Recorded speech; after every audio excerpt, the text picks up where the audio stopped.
Olá, hoje a gente vai direto para uma história assim de muita tensão familiar, né? Riqueza acumulada, uma fuga bem dramática. Olá, é isso mesmo. A gente está lá em Gênesis capítulo 31, uma história cheia de nuances. Exato. Imagina, Jacó está lá há 20 anos na casa do sogro, Labão, em Padã Arã, e, bom, as coisas começam a azedar. A gente ouve que os filhos do Labão andavam cochichando, né?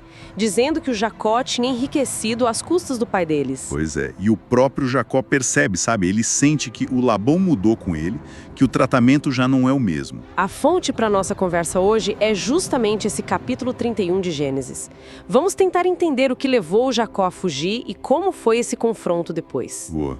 O foco então é entender as motivações do Jacó, que parece ser uma mistura de ressentimento, né? E talvez uma direção divina, pelo que o texto diz. Exatamente. E a reação do Labão também, claro, como que eles chegam naquele acordo final depois de tanto tempo de convivência e conflito.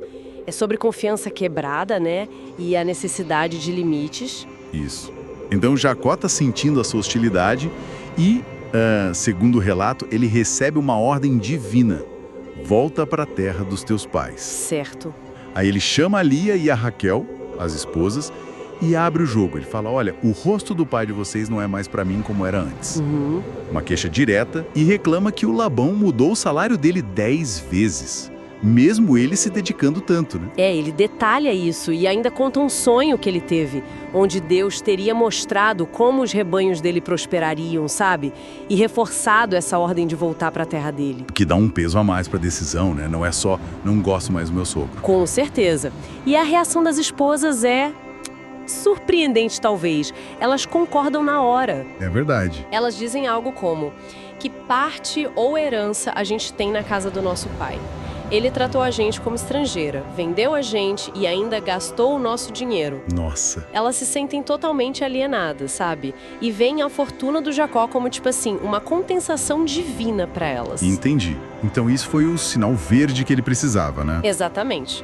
Com esse apoio delas, a partida é Rápida. e secreta. Ele junta a família, os rebanhos, tudo que ele tinha e, pé na estrada, rumo a Gileade. Mas tem um detalhe aí, né? Um detalhe crucial. Ah, sim. A Raquel.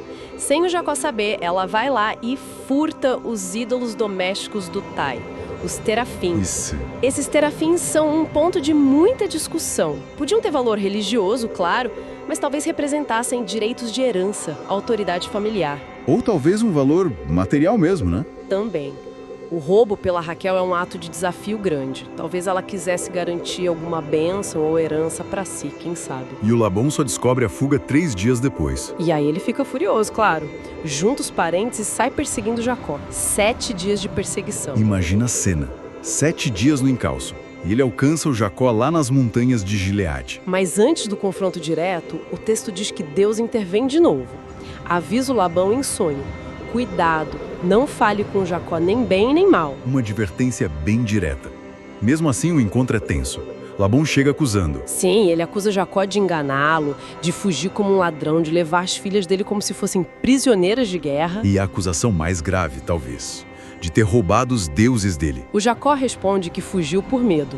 Medo de que o Labão tomasse as filhas de volta à força. Faz sentido, dada a situação. Mas sobre os ídolos ele nega.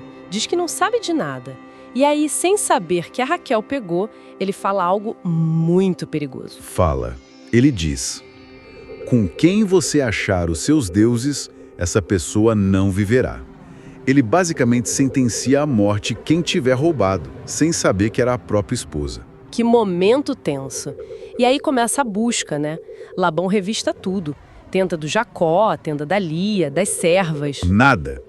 Por último, ele entra na tenda da Raquel. E aí a Raquel usa de astúcia, né?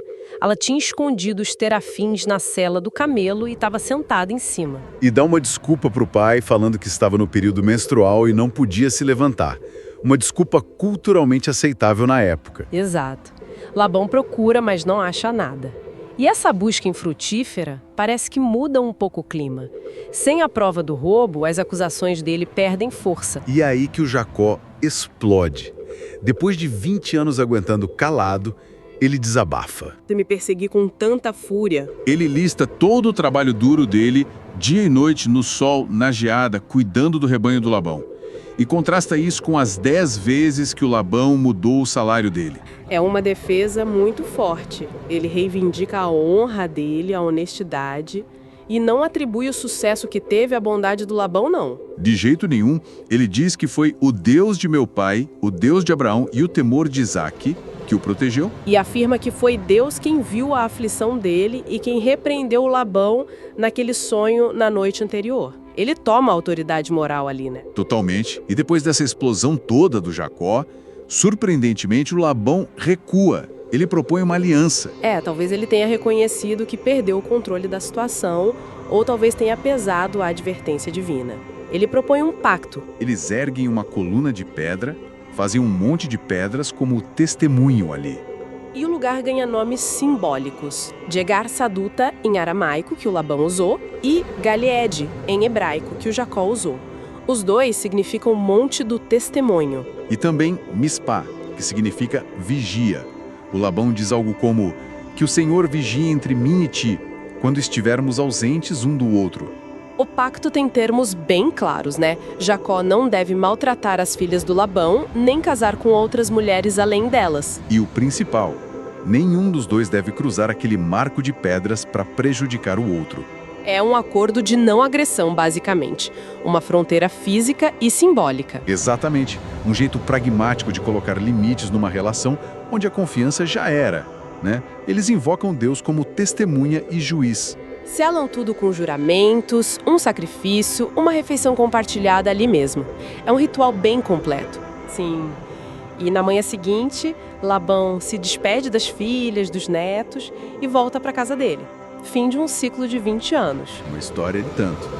O fim de uma relação super complexa, cheia de engano, ressentimento, mas também de trabalho, família, e que termina não numa batalha, mas num acordo, uma fronteira definida. Exato. A gente vê personagens com motivações bem humanas misturadas, Jacó buscando autonomia, talvez o cumprimento de uma promessa divina, Labão tentando manter o controle, a riqueza, Raquel agindo por motivos que ficam meio implícitos, né? Verdade. E o pacto em Gileade é essa tentativa de botar alguma ordem nesse caos todo, de estabelecer alguma previsibilidade para a separação deles. Fica a reflexão, né? Como essa história antiga sobre definir limites claros, sobre negociar saídas, mesmo quando a confiança acabou, sobre precisar de marcos, sejam pedras ou princípios, o que ela pode nos dizer sobre as nossas próprias separações e acordos complicados hoje em dia. É uma questão bem atual, apesar de vir de um texto tão antigo, como a gente lida com rompimentos e a necessidade de estabelecer fronteiras claras nas nossas relações.